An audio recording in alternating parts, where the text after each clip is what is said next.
Welcome back to Math Maintenance. Today we are tackling adding and subtracting within 100. So you've been practicing those addition and subtraction flashcards with single digit numbers. So when we have something like 5 plus 4 or 5 minus 4. So with single digit numbers. Today we're going to look at what happens when we have two digit numbers. So something like 42 or something like 83. When we do these double digit addition and subtraction problems, we're going to use all that knowledge that you've been practicing with your single digit addition and subtraction and kind of just focus on one chunk at a time as we work our way across the page. Ready? Here we go. So first thing I need to do is to know whether I'm adding or subtracting.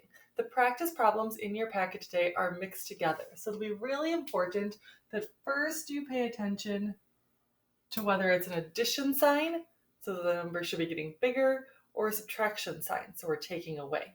This one's an addition sign. First thing I do is to look at the ones place. In the ones place of the first number, I have a 2.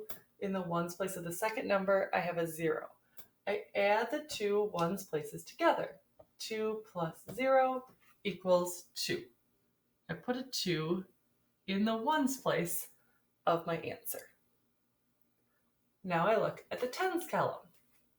40 plus 30 equals 70. So I put a 7 in the tens column. 42 plus 30 equals 72.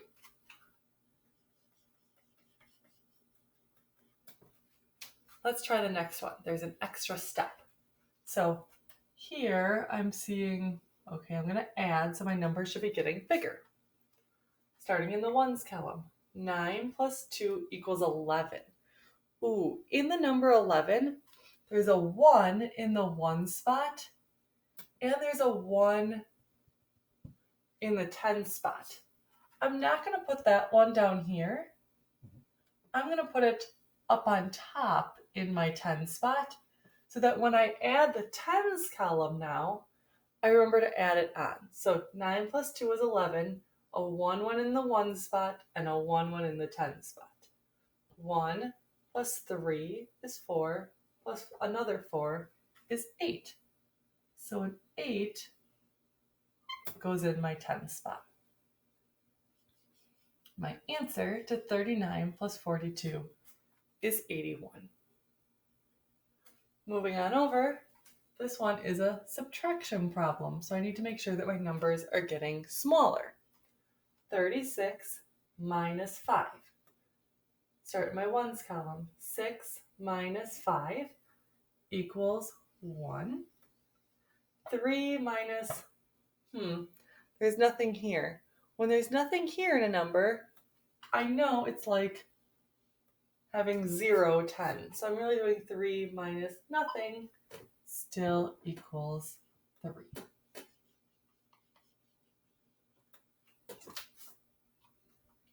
Moving down to my next problem. It's an addition problem, so my numbers should be getting bigger. 8 plus 6 equals 14.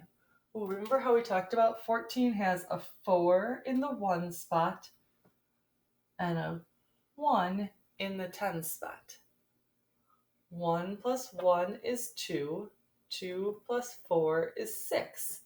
So I put a 6 in the 10 spot. 18 plus 46 is 64. 83 minus 44. Subtraction means my number should be getting smaller. 3 minus 4. Ooh, if I only have 3 little ones cubes in my hand, I can't take away 4. So what I would need to do is borrow or move over one of these tens blocks. So now I would only have 7 tens blocks, 10 sticks, but I get an extra 10 of little ones blocks. So I took one of those 10 sticks, I broke it back into its cubes. Now I only have 10 full sticks, but now I have 13 little cubes in my hand. 13 minus 4 leaves me with 9 little cubes in my hand. 7 minus 4 leaves me with 3. 83 minus 44 is 39. Last one. 71 plus 19. 1 plus 9 is 10. 10 has a 0 in the 1 spot and a 1 in the tens.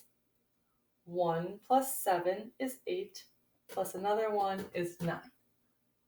9 in the 10 spot, and we see that 71 plus 19 is 90. In your packet today, you have 2 add and subtract within 100 pages to practice those exact things that I just showed you. Remember things like if I get more than 10 when I add, I put the 1 spot and I move the 10 spot up to the next column. If I need some extra ones when I subtract, I can borrow from the column next to it by making that column smaller, which brings 10 more to the ones column. Your digital activity for today is a adventure through a zoo. So what you will do is use the link. It'll open up a set of Google Slides, and then you can click on the different animal pens, solve the addition or subtraction problem, and it'll tell you a fact about the animal that you found in that pen. Your practice with manipulatives for today is to keep going on those subtraction flashcards. As you can see, you're going to use those single-digit addition and subtraction facts all the time as you go through math. So it's really important that you keep getting better and better every time you go through those. Good luck.